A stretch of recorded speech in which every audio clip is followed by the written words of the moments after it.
Good evening, everyone. Welcome to another session of the Network Seminar Series hosted by the Center for Network Intelligence at the EC and RBCCPS, IAC.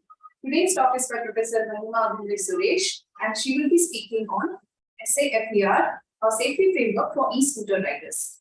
Professor Mahima Agumbe Suresh is an assistant professor at San Jose State University. She received her PhD from the Department of Computer Science and Engineering at Texas A&M University in December 2015, following which she was a postdoc researcher at Xerox Research Labs, India. Her research interests include edge computing, machine learning, modeling, and system design for cyber-physical systems and the Internet of Things. We request the online audience to please keep your microphones silent for the duration of the talk, and while asking questions, you can unmute yourself. Over to you. Thank you. Maybe you can remove that because people can see, but you don't need to see that thing. Yeah. Hey, hi everyone. Thank you for attending my talk. So today I'll be talking about what it's acronymed as SaFeR, Safety Framework for E-Scooter Riders.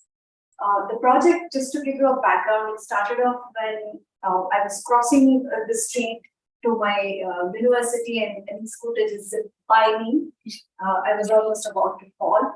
And then I realized maybe this system, this micromobility and all of this new forms of transportation that are taking off, especially in urban, in the city centers and in campuses, maybe there's a need to make them safer. So that's how SaFeR came about. Before I even begin the talk, usually I forget to do acknowledgements when I need to be in. So I want to thank all of the students who are involved in this research, especially most of this work that I present today is by one of my thesis students, Sanjana. So many thanks to her and my collaborators. One collaborator on HCI, Dr. Ralph from UC Merced, and industry collaborators and CTO San Jose collaborators. They immensely provided inputs on this research. So I will thank them first before I begin. So moving on to what the problem is and what the vision to solve the problem is. Like I mentioned, these new forms of transportation are becoming excessively popular in urban cities, urban city centers and university campuses mainly. The trend, if you can see this picture here, this is a picture of how many crashes with micromobility vehicles occurred in San Jose city area alone over the past few years. And when I started this research, this was how the trend was going. And we all know the reason for this hit, but it's still picking up again. So what we initially thought was probably going to flatten out, it's still increasing. So this is very much a problem that's going to be there for a long time. Apart from looking at the number of crashes, we also looked at why these crashes were happening and what was the cause of these crashes. And most of them are happening at intersections where traffic lights and everything was working correctly, and traffic rules were being violated by riders, mostly because they could not see obstacles coming their way, because they were not aware of how fast they were moving. This is a statement that I don't have backing for, but the hypothesis is that with motorized vehicles, we are not aware of how fast we are moving, and we are not aware of the surroundings. So maybe there's a need to provide situational awareness, meaning inform the rider that, hey, you're going too fast, you might collide with this object. So that's where the problem started. So the solution, our vision is to provide what is called advanced rider assistance algorithms. This will be very similar to advanced driver assistance algorithms on cars. Most modern cars have blind spot detectors and forward collision warnings and whatnot. So very similar to that, we want to provide something like this for e-scooter riders. There's also a parallel vision to make micromobility safer from the infrastructure perspective, which is informing cities that hey, these are the regions in the city where people are crashing the most. Maybe you should improve the infrastructure there. But in terms of what we can do real time to the rider at that point of time when they're riding the vehicle, that's the vision, that we want to give them that suite of algorithms that applications can input and make applications suitable for e-scooters and other micromobility riders. So this is the picture of what we want to do. In the real-time scale, we'll have a variety of sensors and a variety of computational capabilities.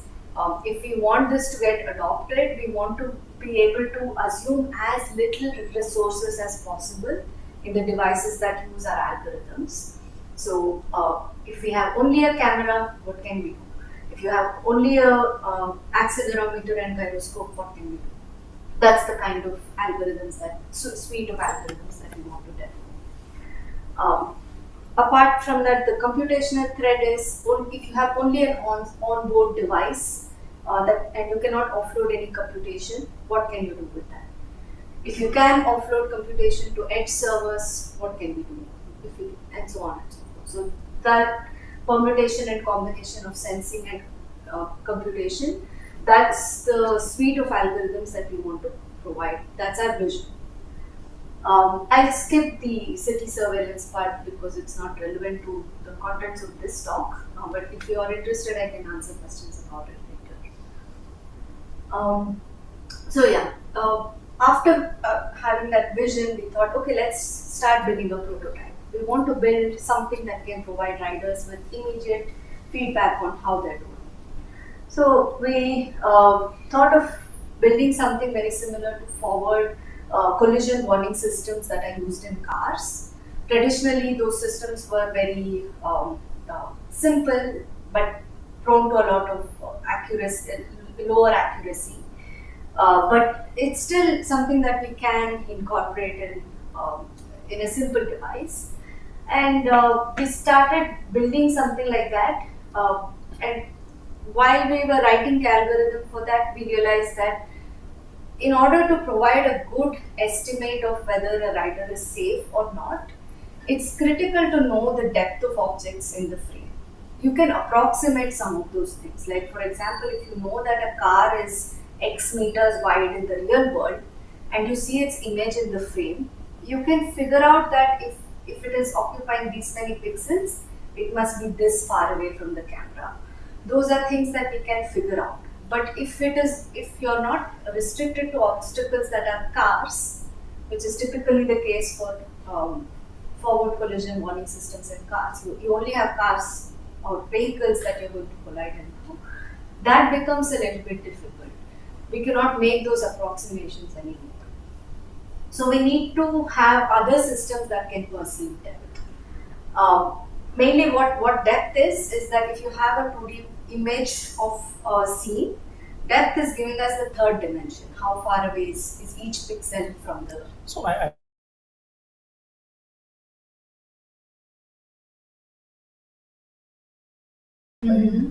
but this will not solve this. Yes, that's right. It will not solve the... This can only solve that something is in your line of vision. Yes, and you cannot foresee it. Right. But even for intersections, depth might be useful this is one part of a bigger algorithm eventually.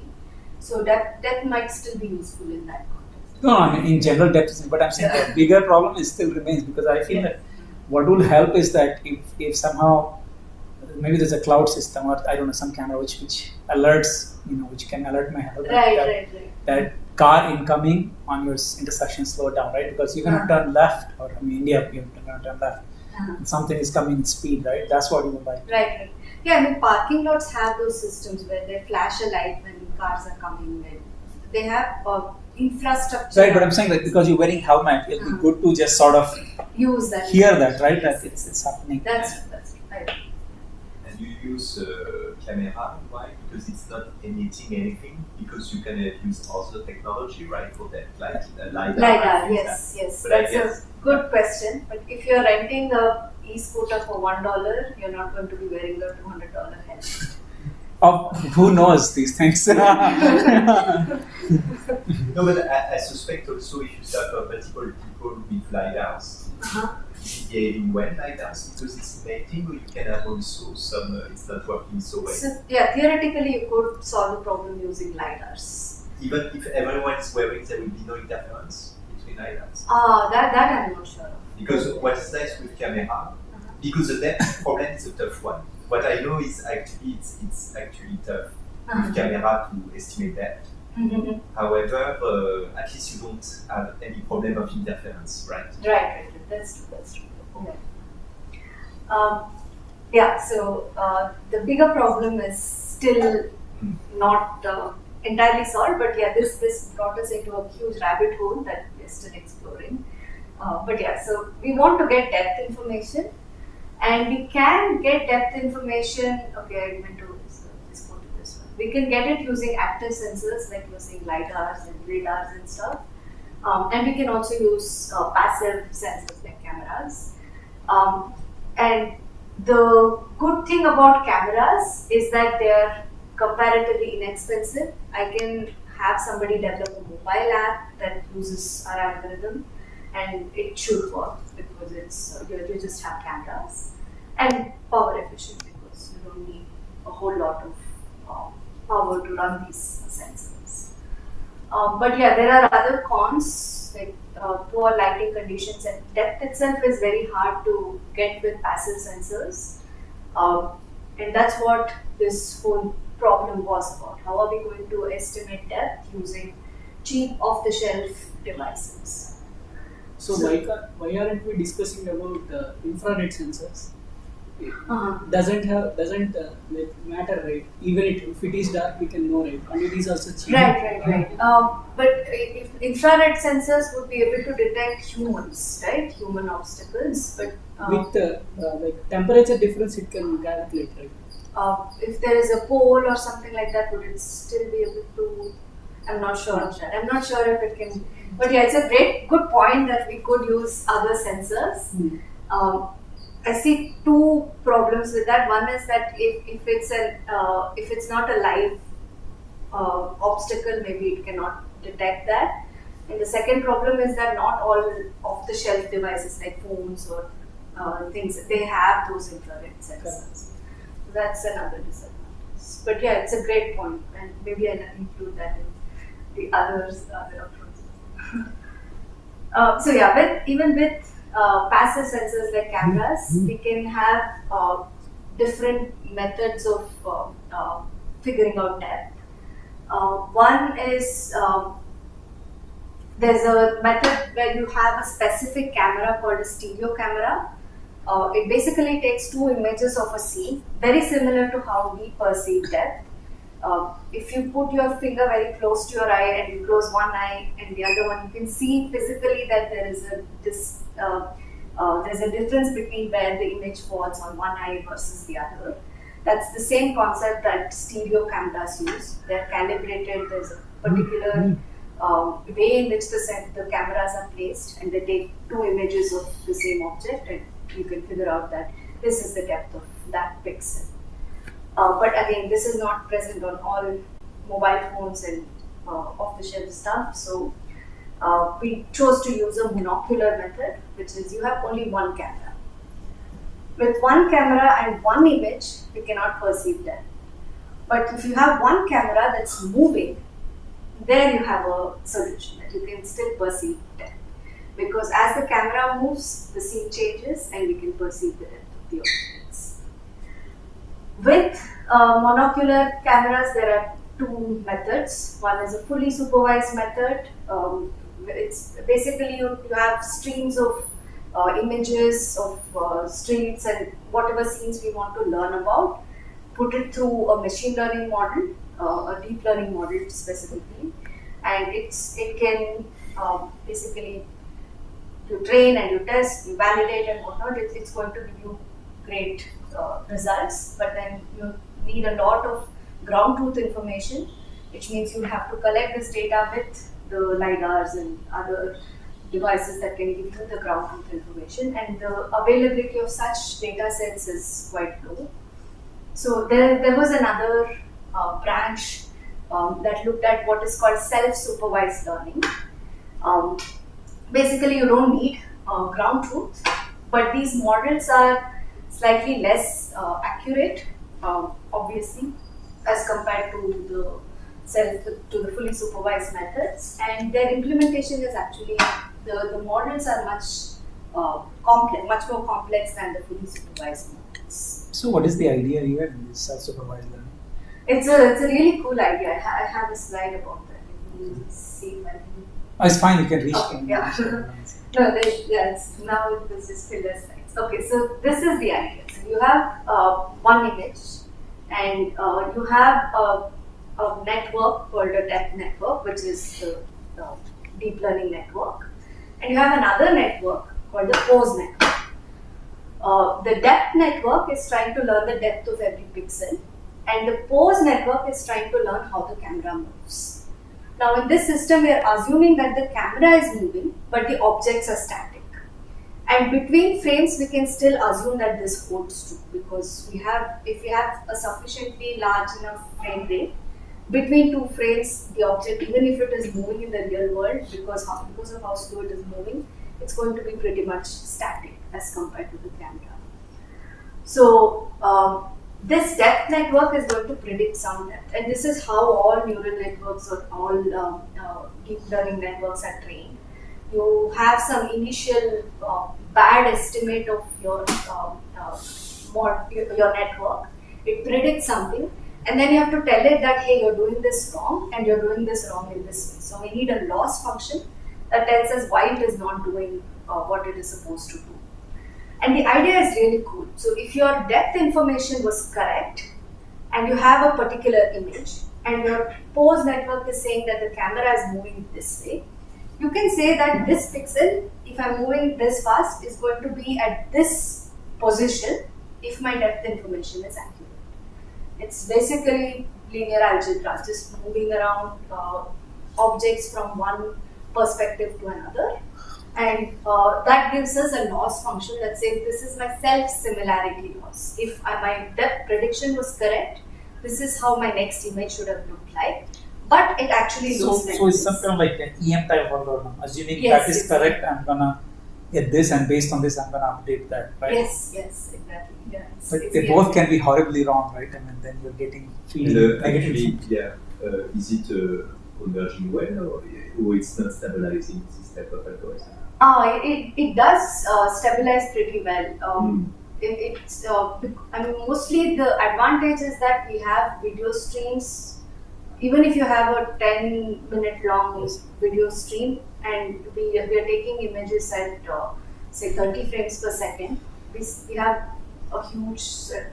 And also it's pretty continuous, I guess. So this is why you don't have the problem of the GAN and so on, kind of doing some stuff in our way. Right. It's pretty smooth, and so apart from that the reprojection loss, they also use something called edge-aware smoothness, which is that if you have depth changing between consecutive pixels, that is penalized, meaning edges have to be preserved between the two frames. And they also have some mask that masks out all the corners of the frame where you don't consider that the fact that the corners of the image might be going missing, or new things might be coming into that area. I have a question related to the position of the network that captures the position of the camera. Is it trained before? No, it's trained together. Everything is trained. Yeah, the both. That's why I was thinking split. But how can it learn? What is the loss for learning the position of the camera? Because I see the loss for the first network, but I don't see the loss for the second network. Right. That one is there's a different loss for that one. Ah. I should pick up the paper and look at it. Okay. But yeah, they have another loss for that. Which is kind of, I guess, it's decoupled from the first network, or it's just They're kind of separate. And actually, when we were training the system, we used pre-trained weights on the pose network. think, yeah, That's actually, because it should I- be fine, yeah. I see. Okay. Yeah, I'm not sure how the original, the paper Yes, sir. before this monodepth 2, the one that spun off all of this, it's called Structure from Motion, Ah. SFM learner. I don't know how they trained it because everybody has been picking up post network weights from there. Okay. I see. I should read that paper in answer. Okay, so that's the network, the laws and everything, and the network's structure at inference looks like this. You provide an image. There's a encoder network which is similar, which is the structure of what is called ResNet 18. This is very common in object detection networks. And there's also a decoder that pushes back what you find at this stage into the original image's resolution. And with this inference architecture, we get pretty good results. The depth is, this is, okay, we have ground truth information for it. So we can figure out how good the depth network is, and it's pretty good. The RMS errors and the absolute, I mean, these numbers don't make sense when we just look at them, but they're pretty good if you look at the pictures as compared to some of the other older models. This is doing pretty well. But the problem is inference time. And this inference time was on an i7 Intel processor, a laptop, using only CPU, because we don't want to assume that any off-the-shelf device has a GPU. And this was 32 gigabits of RAM and very powerful machine. It's still very bad. So what started off as, okay, I'm going to make a helmet, came to be, okay, I want to make a helmet, but this is too slow. How do I make this faster? So we looked at a few optimization techniques that are commonly used on deep learning networks to make them work faster on smaller devices. Most appreciably, object detection and object recognition algorithms, like you might have heard of YOLO, object detection. Those algorithms work very fast. They're real time. So and they use a few optimization techniques to make it faster. So that's where we thought, okay, let's try those optimization techniques on depth networks and see if that works. So we use two kinds of optimization techniques. One is channel pruning and the other is quantization. I'm going to go in the order in which these actions were performed, so it's easy to understand what exactly happened. First, we do channel pruning after training the entire network. So what channel pruning is, it's a technique called neural network introspection. So it's like you train the entire network, complete the training process, and then we look at the L1 norms, meaning how much weight are we giving to each neuron in the next layer. And if that weight is low, we are going to eliminate those layers completely. We are going to eliminate those nodes in the network completely. For convolutional neural networks, this is similar. I mean, what we are doing here is what is called channel pruning, because each of these circles here refers to an individual channel in the next layer of the network. So once we get the L1 norms of the weights, we figure out a channel pruning rate and chop off the bottom three channels. So in this case, we are eliminating 3 channels, and apart from just eliminating them, we also have to eliminate their weights in the next layer and so on. And if we do this for the entire network, if we have 4 stages of the network and we do it for all 4 stages, that significantly should reduce the complexity of the network. So that's what we did. We used variable pruning rates for every stage of the network, mainly because we noticed that sparsity or weights are very low as we go deeper into the network. So, and this was typically used, these are the numbers that were typically used in state-of-the-art models. So we used that. And our result was so. What we tried two different pruning approaches. One is what we call conservative pruning, meaning don't prune a lot, but just prune just enough. And the other is called aggressive pruning, because in the deeper layers we're actually removing 50% of the channels.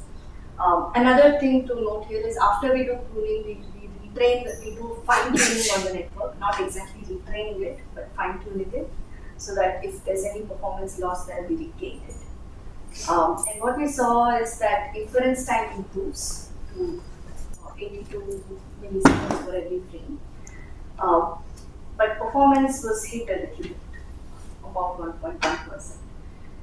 How significant is that 1.1%? I'll talk about that later. So after doing pruning, we did what is called quantization. Quantization is basically you take floating point numbers and put them into integers. And it's not just rounding off or anything. We figure out the quantization's range and then scale it down, reposition it to the minimum being 0. So we get only signed integers. And this is done after we train. We fuse some of the layers and then figure out the range of the integers that we want and calibrate those variables. So we go from 32-bit floating to 8-bit quantized versions.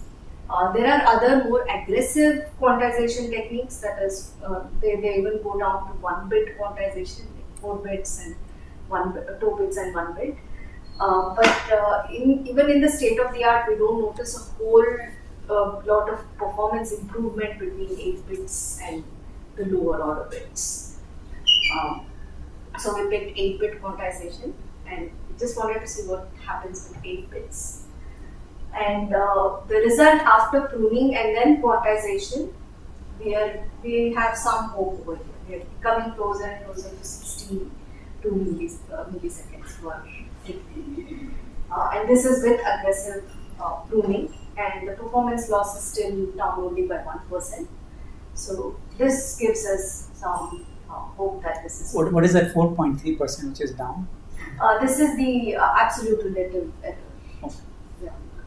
But I guess in this problem, perhaps I'm saying something in the air, but the definition of the loss is actually extremely important. That's true. Because I think to taking this kind of average measure actually don't make sense. Mm-hmm. Especially because you have a safety aspect, right, in Mm-hmm. the problem. So you like that some area or some pixel has to be recognized are close by. So Right. Yeah, that's another thing I'm going to come Okay, talk so- about. Yeah, that's our ongoing work. And yeah, if I don't come to it, please remind me, because that's a very important problem. So we did see an improvement in the inference time, slight performance degradation, and if we look at the results, we don't as a human we don't see a whole lot of difference between the output of Monodep 2, which is the state of the art, and ours with all of this aggressively reducing the size of the model. Also, what we as a system we want to do to the rider is we want to alert them if there's something there close enough that they have to stop. So, for example, this pole, it's to the side, but if it was in the center, we would want to identify it. And but how do you manage speed? sorry? Speed. Speed up. Speed means that in the speed of sense that these things go at what, 30 kilometers per hour, I guess? Or what's, No, this is much slower. These are 15 miles per hour at most. So it's 15 is still quite high now. 15 is Like 20 kilometers stuff. 20 20 kilometers, kilometers. so Yeah. it's like much faster than a runner, right? yes. For sure. So if you have to react, you should react on, for example, on the car, right? The pole, you're already dead, in some sense. Right. Yeah, I mean, also the So what is the reaction time? Like in milliseconds, I don't remember. But Yeah, what should be, have you done the computation? Yes, yeah. Okay. So that's another problem. So Ah. that's why my collaborator at UC Merced, with him, we are trying to figure out a study where we can include all of these outputs. But usually this I thought the standards on the vehicular communication, they would have no, that braking time should be this much because there is a Right. for different, and then you just change it and change the speed, and won't you get the answer? Like this is Right, but I think most of what we found was we found braking times for autonomous cars. correct. We found reaction times for humans. Human being, right? So Like if you alert them. so if you probably braking time for these vehicles would also be similar, right? Yeah, but they're not like cars. They don't stop immediately. They decelerate slowly because. Or for this you don't have study. Yeah, you don't have for, study. but yeah, they're like insects, right? They can move away, avoiding the accident. So that's a whole other problem. How do we alert the rider, and how soon should we alert them? What No, way but should we? I'm saying that because if you don't have this unit in mind, whatever performance you get are perhaps completely useless. This is just right because Right. Yeah, Okay. that's true, absolutely. Yeah. I mean, this has to get integrated into another metric, another. Exactly. To see the feasibility, right? It's a simple feasibility study, right? Even imagines that you have the entire power to do that. Yes, perception exactly. even before. Exactly. Is it you have your computer with you always that gives you the best thing? Yes. Is it working or not? Right? Yeah, this by itself, I can guarantee you that it's not going to be enough. Okay. Yeah, I mean, we demanded this that we have AR display, and as they're going on the scene, it's going to highlight the regions that are closer and farther away. It's not going to be enough because if you imagine, we saw other scene ourselves. I mean, we didn't do a NCI study, but we saw the video stream of the depth estimation, and we were trying to figure out should we brake here or not, and You could do it. Didn't work.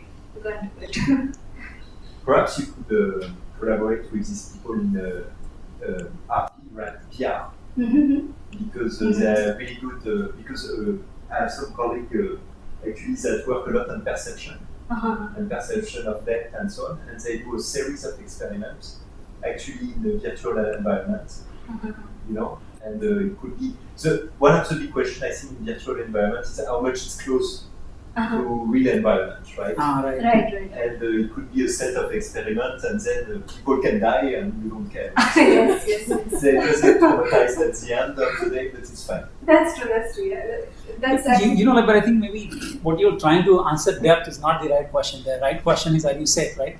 yes. What I would say is that you can start taking decisions in advance, right? What you perceive as a obstacle, right? I would say, you know, like just start moving away, and then it's like, am I going further away? Then you're doing the right thing. If not, then, you know, like, so more like an optimal control question than inference question. Inference. Yeah. Those are also things that we have explored. So, But yeah, this one, it's pretty much a rabbit hole that we just went in. We could have avoided we could have just. No, but if you avoided- want to just ask this question, then you should say, I want to ask perception question. If you give SaFeR, then people will say, but the SaFeR thing to do is something else. You know what I mean? Right. So, Yeah, that's true. To walk instead. huh? To walk instead. To walk. He said just walk. You know what I'm saying? Yeah. And keep a computer so that you know there is a poll coming. That's true. Yeah, but yeah, this that by itself is not going to be enough for sure. So apart from just doing this, these optimization techniques, we also tried to change the structure of the neural network itself to use a more efficient backbone. So the original monodepth 2 framework, it used what is called the resonant 18 backbone. We replaced that with a more efficient convolution neural network backbone, which is called MobileNet V2. It has a couple of interesting features. One is the depthwise convolution. Depthwise convolution is instead of keeping convolution to be 2-dimensional, we make it 3-dimensional convolution, and they make it 3-dimensional convolution. So that becomes more efficient.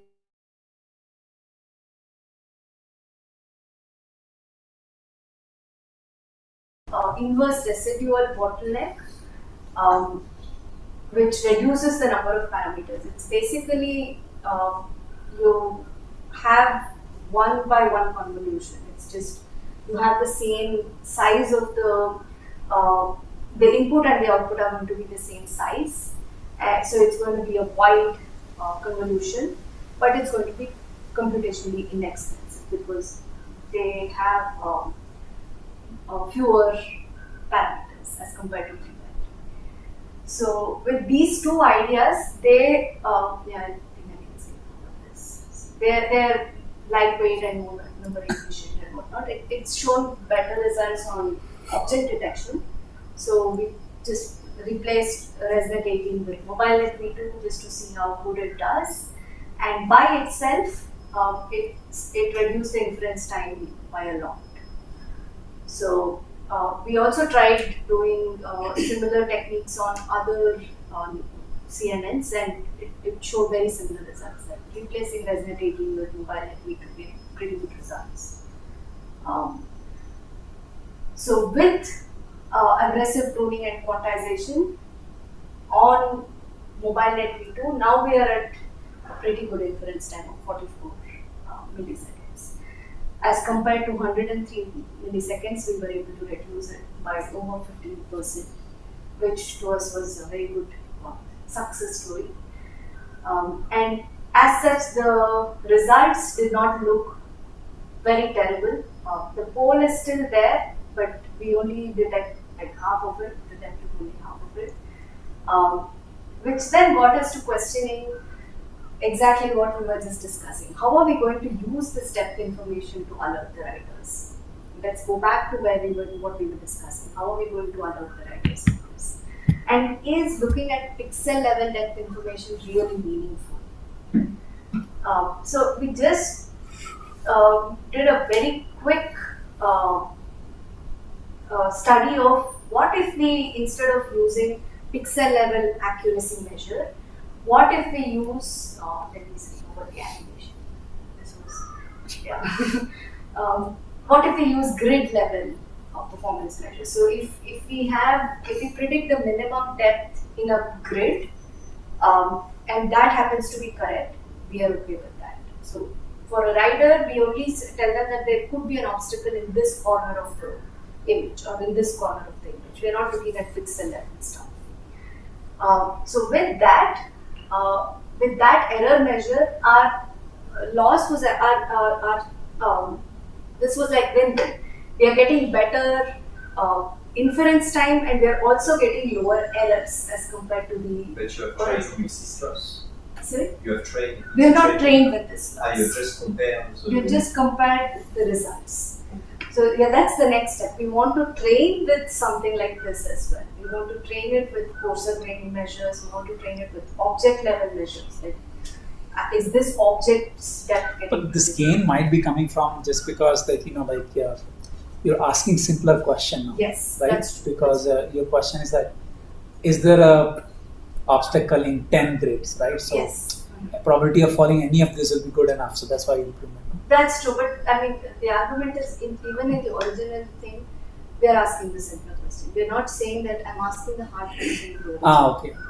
And do you know, it's a naive question, but I'm sure people in the autonomous driving are also ask kind of what is the right performance metric to measure risk, right? Right. They use the same kind of stuff. They have other more sophisticated measures. We still have to get there. So Okay, I see. For you, you are.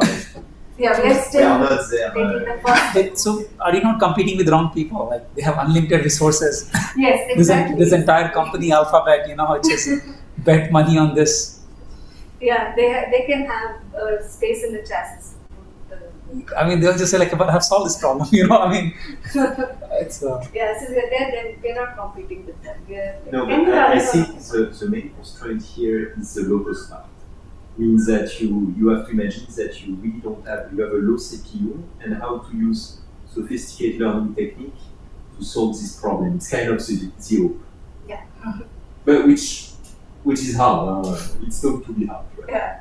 Yeah. Like the goal is, can I just install this system on my mobile and can it give me live results. Without going to the edge, right? Without going to the edge. Because otherwise, Yeah. you have the latency. It means that if it's crashing, then nothing is working. Yes, exactly. It should be able to work on board. If you have edge, maybe you can do other stuff. If you have cloud, maybe you can do other stuff. No, but here again, I really think that you would start taking evasive action early because you say there's a possibility, there's an obstacle, just veer left a bit. And Take then, control over the vehicle. yeah, and then you can start, like getting feedback. Okay, you have moved away, then you've done the right thing. It's, Continue on. right. It's scooter, so okay, that's not autonomous. Helmet said, don't go that But direction. imagine if the helmet is telling you that the problem of control is it has an implication that if it creates accident in something else. Yes. No, but helmet can say like possibly an obstacle. But then on the check first. You see the problem is when it's just giving an alarm, it's just slow down, most likely you are safe. But if you start to give direction, it has also an implication in creating more accidents. Right? True. Yeah, that's another thing with the e-scooter firms. What they do, what they need to do is if they have to be compliant with the city administration, one example is the e-scooters are not supposed to ride on sidewalks. So they reduce acceleration if they detect that it's riding on a sidewalk. They can take control over the e-scooter if something's go wrong. But this is a bit counterintuitive though, right? I mean, if you put e-scooter on the road, it'll lead to more accident, no? Like, Yeah. scooter rider will die. Also, Right? no, the problem is I think in Paris actually there were also a lot of death, and the question was, it's one thing that the guy is dying because he's driving his scooter, but it's another thing if he's killing a pedestrian or a child crossing the road. And I think they want first to minimize this. But this, I would think that pedestrian versus e-scooter, probably neither of them dies, no? No. A lot of accidents Really? in Paris. By the way, what you didn't tell me, you showed me the graph of accident. You don't have to go there. But were they fatal or they just like, okay, I fell down, it's a crash? I mean, So there are some fatal accidents as well. We have data on that. but it'll be very less small percentage, right? It's as compared to the number of crashes versus fatal crashes with something like bikes. With these scooters, they were slightly higher. Bikes and motorbikes. Cycles. Cycle is slow speed, right? And I would think motorbikes will definitely be way higher. No, You but crash, you it's die. not the same. Sorry, e-bikes. They have a driving electric. license. Say it again? Means that it's not the same. We don't have a driving license for that. No, but So- the bikes go at such high speed. Yeah, but in percentage. So why do you think so many cities actually for me? This No, by the way, I think India Paris- has no such problem. I don't see people riding e-scooter bike because I don't know for whatever No, reason. It's not like that. But it's easy. Your roads are unpractical. That's good thing, I guess. This is the only reason. Oh, sorry. Please continue. So, yeah. No, this is a great discussion. I've had this discussion before, so it's nice to see that happening. That you actually died, Actually, there's another problem that's part of the city infrastructure problem that we want to deal with. That's we have data about stuff like crashes. We have data about how many e-scooters might be on the street, mostly from vendors. We don't have information about private e-scooters, being like surveillance and whatnot. I see. But the other part of the issue is there are a lot of near accidents, like near misses. I mean, you just avoid it. Yeah, you just avoided it. And there are a lot of regions in the city where these near misses happen more often. So that's why we want to have enough data and have enough support to be able to get that kind of insight. Yeah, well, I really think the e-scooter on road, they will die if you put them on road. No, they're supposed to ride on the roads. They're supposed to ride in the bike lanes. They're supposed to be treated like bikes. You know, in US, the bike lane is a joke, right? It's the same for bicycle. No, but bicycle lane is a joke in US. I mean, No, but even in France, I would not ride bicycle. Go cycling in Paris. You feel that you can die every second. Honestly. I would not do that. Exactly. No, but this is when you kill But people do it. Exactly. No, the only place which I feel SF is sort of very bike friendly. I see people bicycle all over the place, but Maybe say Amsterdam or. no, I mean in US I'm saying like yeah. but like Texas, for example, I think just forget about it. Just drive, man. Big truck. Yeah, but yeah, different cities have different guidelines. So maybe in some cities they do allow riding on the sidewalks. The people we work with, San Jose City. No, I see. Yes. He said basically don't drive. That's what they want. Yeah. So I mean, the reason why I mentioned it is because we were saying we can control the bike, right? Take action preemptively. Right. You might crash into something, so you control it. So e-scooter, the manufacturers have the capability of doing that. And if we had to do something like that, we would have to embed this Into their. Have you talked to anyone? to the e-scooter company. But yeah, they are mostly interested in, can we just do enough to Of course, like any company. Yeah.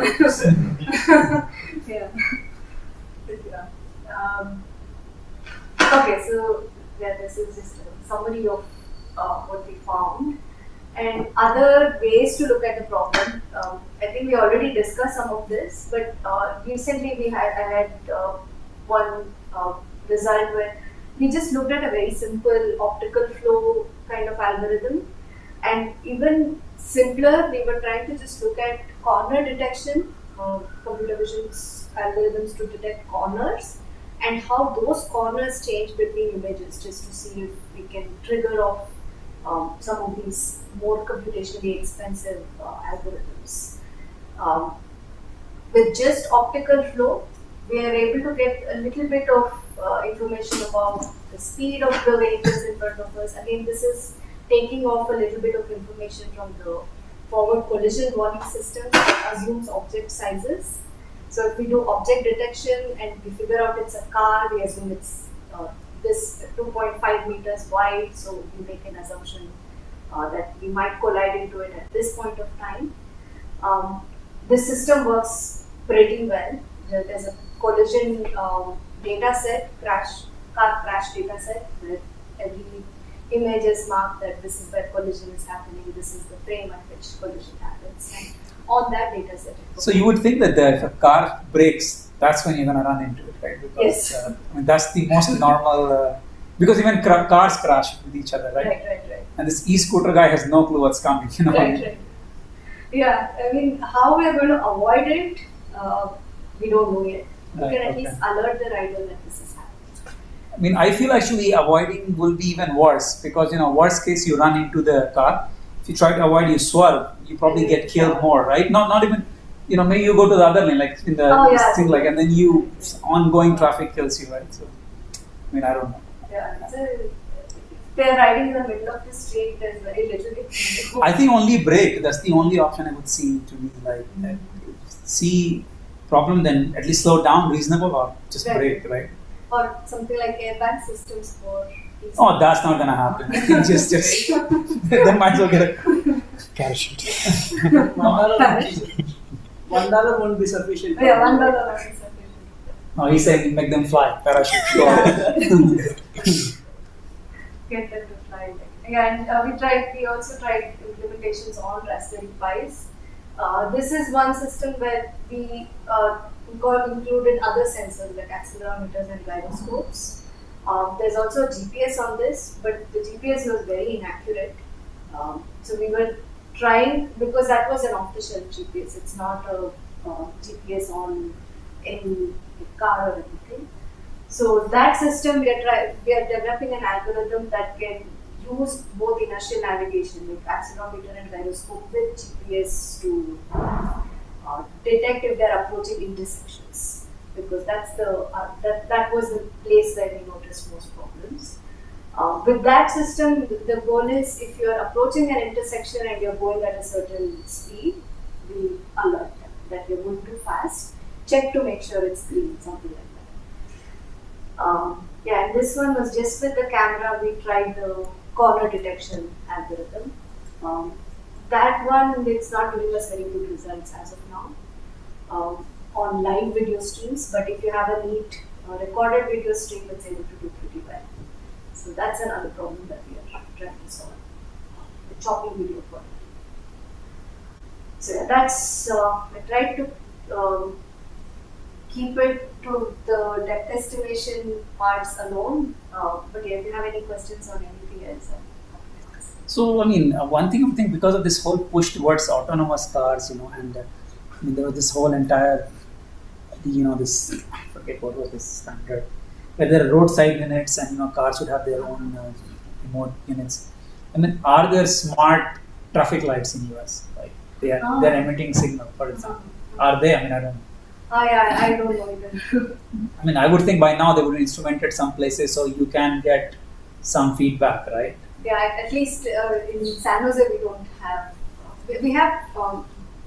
We don't have smart signals as such, but we have bidirectional roads. No, so I mean, smart means like there are communicating devices sitting on the traffic lights, where like these are static things. You can actually even connect them to cloud, right? Right. And you can do a lot of computing. You can tell many things, like congestion ahead, this traffic light is going to be for 3 minutes, chill, Right. Yeah. whatever, right? What is the you can give so much information that a local like device, like even this e-scooter, right, or even cars, which can take advantage to plan ahead or whatever. So it's just not related to you, but in general, I was wondering if there are any smart traffic lights anymore. Yeah, I'm not aware of that.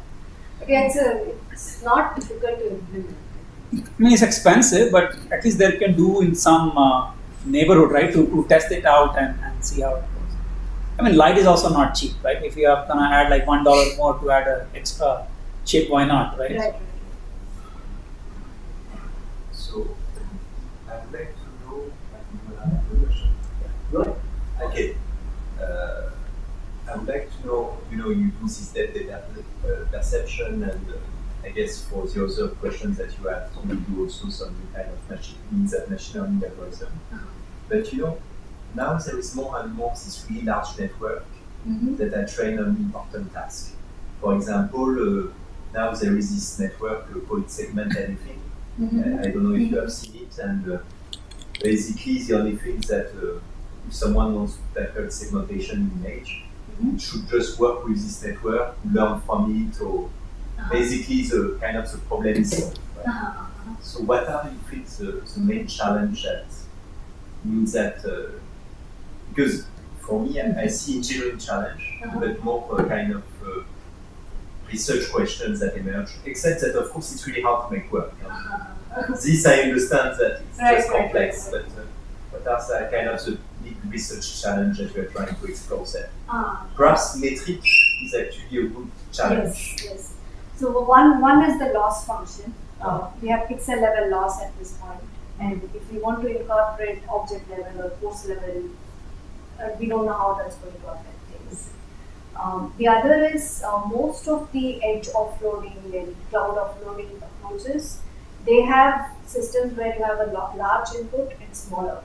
So you offload the model, you get the result. But if you have a large input and the same size output, the output still has to come back. So that's another research problem that we are trying to solve it. What is the best way to offload and But if it's just in terms of decisions, then it's a small input, right?